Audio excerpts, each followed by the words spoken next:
Hey guys, this is Jurek at Spoko Polish. Today I'll introduce you to how to really learn genitive case in Polish language.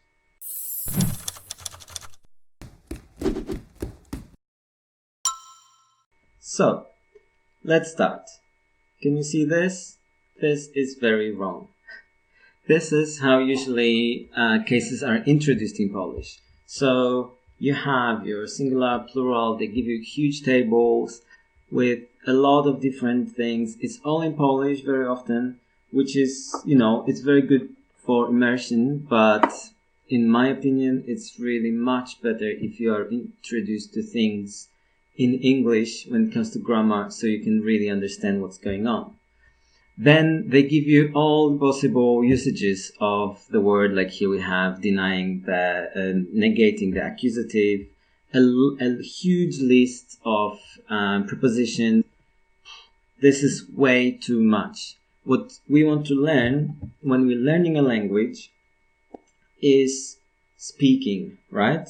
If you have some exam to pass in Polish, for example, if you want a certificate, maybe you want to eventually pass a governmental language test to get your citizenship, then it might be good to actually have this analytical approach. But one thing it will not teach you is how to speak Polish.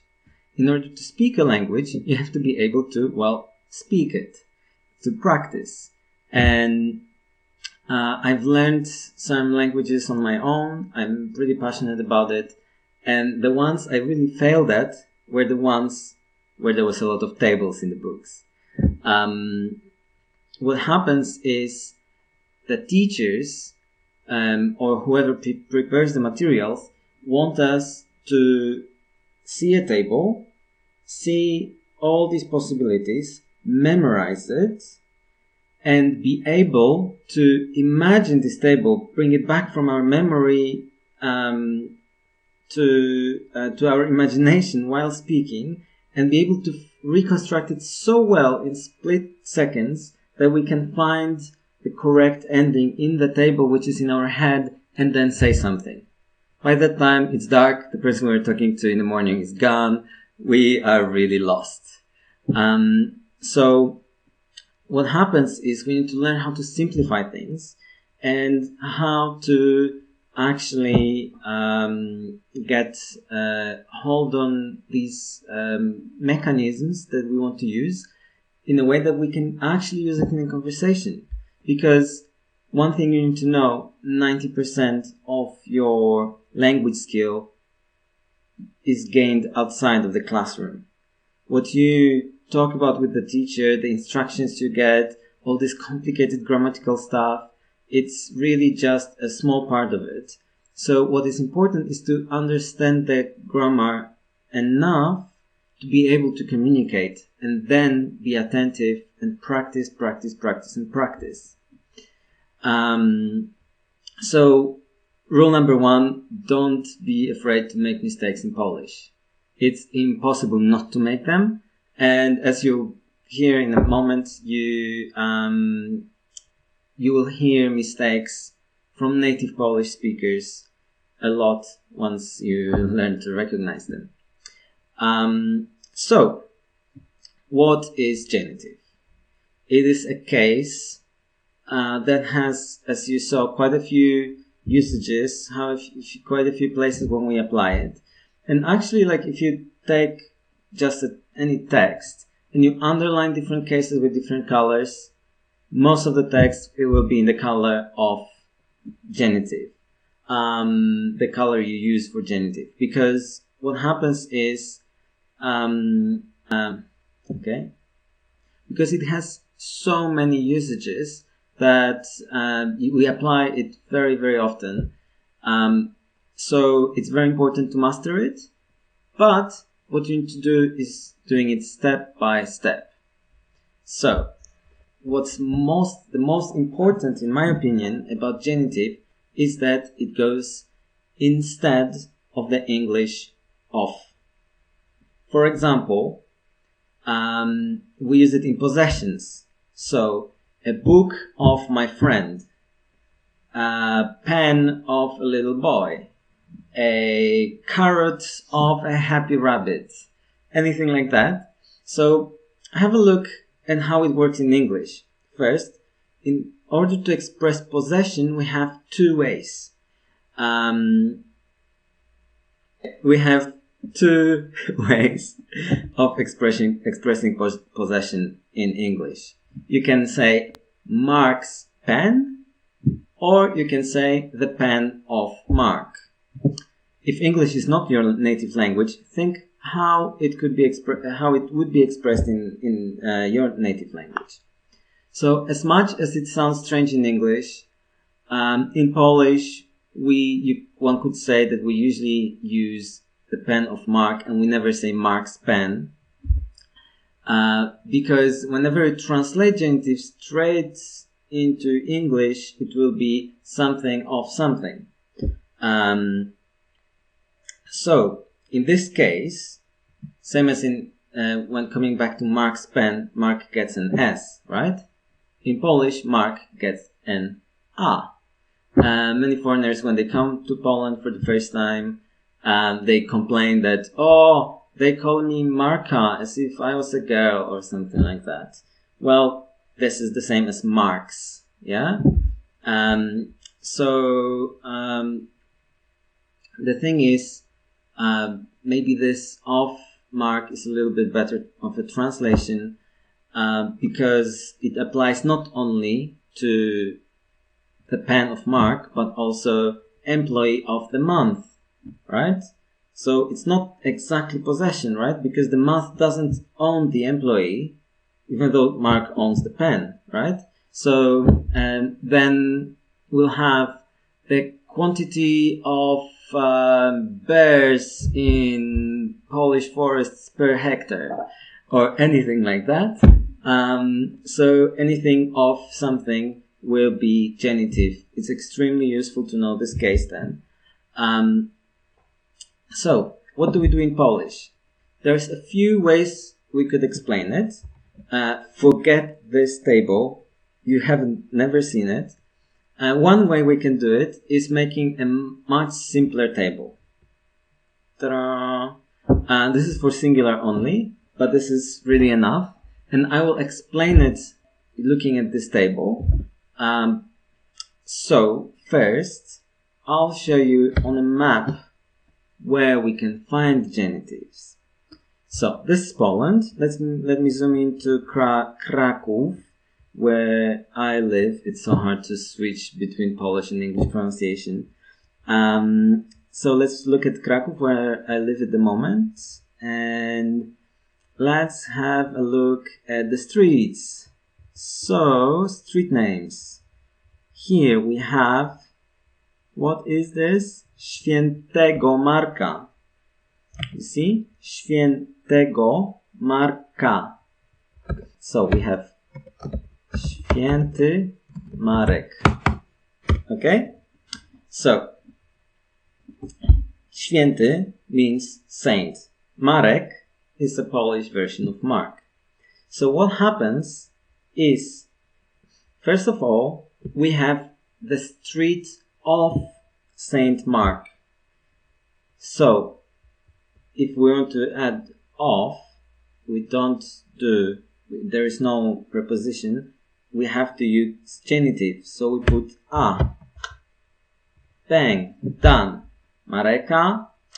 There is something in Polish that whenever we would have two consonants at the end of a word, or three consonants at the beginning of a word, we'll put an e there to help us pronounce something. Do you know how in English you say a watermelon, but an elephant? The function of this n is to help us pronounce it. And it is the same with this e. So, yes, I know what you're thinking. Polish people can pronounce every possible thing. There can be 20 consonants in a row and they will pronounce it. Well, but we still try to do without it whenever possible. So very often you will see "e" appearing or disappearing somewhere at the end or beginning of a word. Same, we say "w środę" on Wednesday, but "we wtorek." This is the same thing. So this "e" will disappear now, and we have marka. So the word święty, saint, describes the word Marek. So when we have the street, this autocorrect. So we have a street of Mark. Here is our of. Here is our Marek. So any word that describes it has to get an adjective genitive ending. Ego. Yeah? So we have świętego Marka. And this means the street of Saint Mark. Ulica Świętego Marka. Here we have our genitive.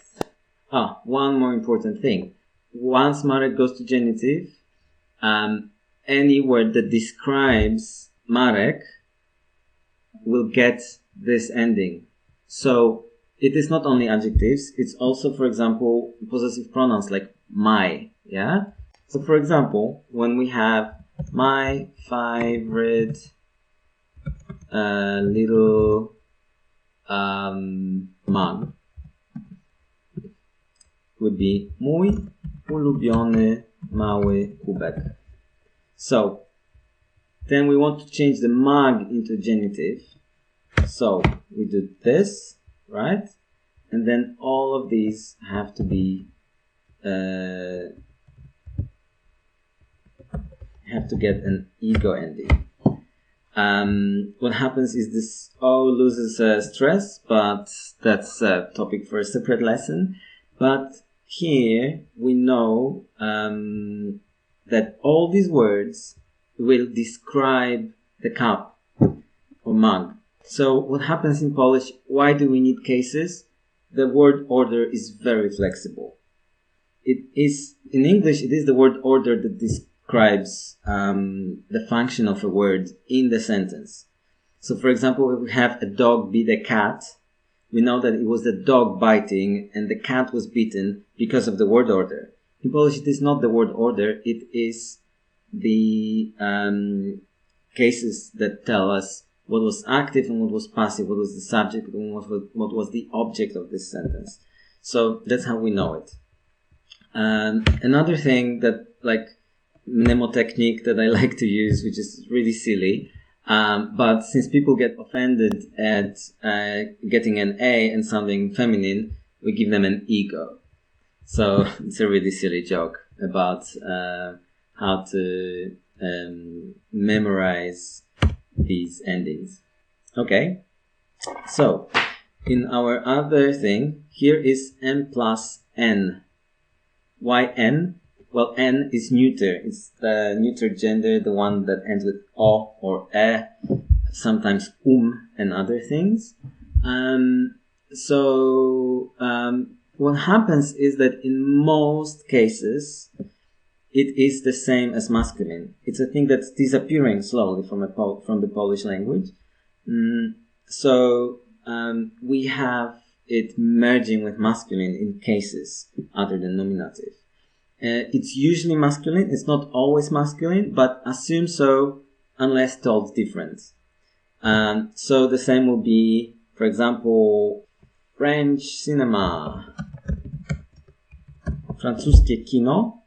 So what happens? We remove the O, we add the A, and we add go, francuskiego kina, of the French cinema.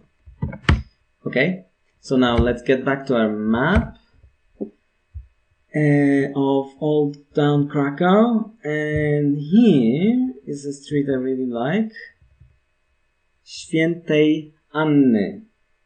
We have, black. Święta Anna, Saint Anna. So we have the street of Saint Anna. So what happens, it already has an A. It can't be A because then we wouldn't recognize its genitive plus. It would be too easy. So Anne, I is the thing you add to feminine words. And then this gets A ending. Oh, so we have Świętej Anny. So ulica Świętej Anny, street of Saint Anna. You'd say Anna in English, but Polish, whenever there's a double consonant, we pronounce them both. Anny, Anna. Okay, great. So, coming back here, you see, Świętej Anny, Świętego Marka. Okay, what are these little things I marked here? There is one thing. So, people say that Polish is extremely irregular of a language, that there's so many exceptions that it's impossible to memorize them all. Actually, they're usually not exceptions. They are rules, be it phonetic or historical or something like that. They are rules that override the rule we are learning. But one example of something being totally irregular is that genitive can get U ending instead of A for masculine things. And I'm saying things because you probably remember from when you were learning accusative, biernik, was that there were animate and inanimate, żywotne and nieżywotne nouns. So animate ones were people and animals in general, and inanimate were anything else that's masculine. So what happens is that in the case of inanimate things, so things, not animals or people, it can often be U, and this is where you just need to trust your intuition and not worry about making a mistake or not, because the only way we Polish people know how to pronounce it, what ending to add, is that we're familiar with the words. So if I need to say that something of a thing that a word that I use rarely, I will very often not know if it's A or U, and I have to say them both in my imagination and hear which one sounds good and which one sounds bad. And really, being a native Polish speaker, speaking to other native Polish speakers, I often hear people just adding an U instead of A or something like that. So examples can be samochodu, teatru, samolotu, and things like that. This wasn't pretended. This will happen very often, but only with things, objects, like objects. So that's thing number one. Thing number two we need to know is, I wanted to point and to use my mouse. This is actually a phonetic rule that overrides it. When you say ładny most, this gets I because it's masculine, right? Because most is masculine. But if you want to say that the bridge most is tall, we say wysoki most. Why? Because basically, to say E and to say K, we need almost the same shape of the tongue. So they have the same tongue position. K, E, try it. Don't be afraid. E, K, same thing. But to say I, which might be a hard vowel for you to pronounce, and we actually put the back of our tongue really low. So, K in Polish is a no-no. We don't do this. So, and the same happens for all, for K and G, because they are the same, two versions of the same sound. One is voiced, so it uses our vocal cords, and the other one isn't. But also y, because it's basically like an I. So these two guys like each other. But then all the other, all the soft ones. So, you know, these guys, when they have a stress, it means that they're so-called soft, and they also don't go with Y. Because for all of them, the idea is, it's not, you know, a rule that someone came up with to make your life harder. It's in order to be able to speak Polish well, with all these crazy sounds, we need to be as lazy as possible in our mouths. And all these consonants require the back of our tongue to go up. So, they go with E, not with I, where the back of our tongue is low. Okay, so if we have, for example, Kinga, Święta Kinga, then we get Świętej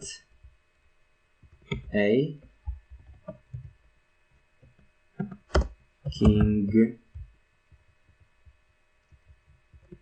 I.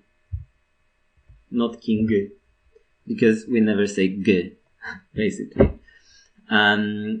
So that's this. Okay, we still have a table. Tables are terrible. Of course, if you like them, that's great, because everyone in learning a language should follow what they find comfortable, nice, fun, pleasant, or at least not unpleasant. So if you like tables, go for them. But another way we can do it is, for example, doing something like that. Thinking, oh, what gender do we have? What gender does the noun have? So let's think, is it feminine? Okay, it's feminine. It ends with an A. So then we can think, oh, does it end with these crucial, especially K and G, very important, consonants? Or is it maybe a soft consonant? No, it isn't. It gets A, Świętej Anny. Oh yeah, it ends with Ga, Kinga. Yes, Świętej Kingi. Yeah? Actually, when you're speaking, it's not really important. Then another thing, okay, it is masculine or neuter. So is it a masculine thing? Yeah? Is it an tool or object, something, basically?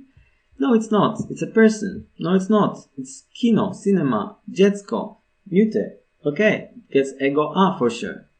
But then, yes, it is a thing. It is an object we're using. It's phone. So then I have to say, czarnego telefona or czarnego telefonu. I kind of need to guess. And again, don't worry about it. The more you speak Polish, the more of an intuition you'll develop about it. But that might be too complicated. We can think like this. What gender is it? Is it masculine or neuter? Is it feminine? Okay, it's feminine, so it gets N-I, A-I. Wow, yeah, but it ends with a J. Restauracji. Idę do drogiej restauracji. Or, oh yeah, it's masculine or neuter. It gets ego A. But it's a thing. It might get an O. Something like that. So, the idea is we need to simplify it as much as possible. But then there's another way we can really learn how to do these things. And that is to find a phrase that will be our reference phrase. For example, for you, it might be Świętej Anny if you live in Krakow, or your city where you live at the moment has a street like this. Find it. Find a street. And then whenever you want to refer to something that belongs to something feminine, you can think, pen of a little girl. And then we think, Świętej Anny, so it will be małej dziewczyny. Okay? Or dziewczynki. Be careful though, because some streets, for example like this one, very often when they are named by people, they will have them flipped, because some some surnames are adjectives, but they go after the first name, yeah? So it might be confusing because you'll say małe dziewczynki. No. But it might be a good thing to find. Another one is just make a sentence. For example, the pen of a little girl, or the pencil of a little boy, or something like that, and then have it as your referral phrase. Maybe there is something that something like some phrase that you already know. Maybe it can be my girlfriend's book. Yeah, I know how to say my girlfriend's book. Książka mojej dziewczyny. I know how to say my boyfriend's notebook. Zeszyt mojego chłopaka. I know it, so I'll always refer back to this phrase. Another thing is, for example, we can say miłego dnia, which is a different usage of genitive. Maybe that's the one. Maybe that's the one you refer to. Or even to say smacznego, a tasty one. So genitive also goes with wishing people things. So smacznego basically means I wish you a tasty one. This is awesome because that's like how we can use grammar just to play with words. Yeah, I think it's very interesting. I really find it fun. And so they are not only these really crazy, overwhelming things, but they are things that you can really use to your benefit and play with them once you're more familiar with them. So what I would like to ask you to do now is forget all these negations, forget all these crazy numbers and stuff. Just whenever you think of possession, of something belonging to someone, then try to use genitive on the person, on the owner, yeah? So for example, ulica Świętej Anny, yeah? But you can also have dom Ani, the house of Ania. I don't know, telefon mamy, phone of my mom, or mojej mamy. Anything you want, just try to apply this in conversations you're having. I know that you're probably, if you're only starting to learn genitive, you're only having very simple conversations. But that's great. You need to have them. So apply it. Don't be afraid. Don't be shy. It's okay if you say numer telefona instead of numer telefonu, because everybody will know what you mean. Everybody knows you're learning anyway. So it's nothing to be ashamed of. And then gradually you can develop this usage of genitive and spread it to more things. You can learn the plural. You can kind of find some table maybe and simplify it. It's just be playful, be confident, and try. That's basically what you can do now. And as long as you are really, really practicing, it will work very well, because you'll get a habit of using it without thinking about it. And that's the only way to really try it. You don't have time to imagine a whole table and find the correct ending in it while speaking. But when you get a habit, an intuition of, so this will be małego chłopaka, or whatever, and then it will grow on you, and you'll learn how to do it, and you'll start doing it automatically. And that's when you actually manage Polish in your head, and that's amazing. And then you can bring it to nie and stuff. And I hope to make another lesson on, what to do, how to develop your usage of dopełniacz. But at the moment, this is we'll finish this video. So I'd like to invite you to follow me here on YouTube and on my Facebook page, which you'll probably see at the bottom of the screen or in comments. And as I said, I'll hope to record more and more videos. Let's see how that goes. Also, if you live in Krakow, we have meetings, sometimes trips out of town. Sometimes I make some open class, so you feel invited to all this. And I also provide personal tutoring on Skype and in Krakow if you happen to live here. And I think that would be it. So thanks very much for listening and see you next time.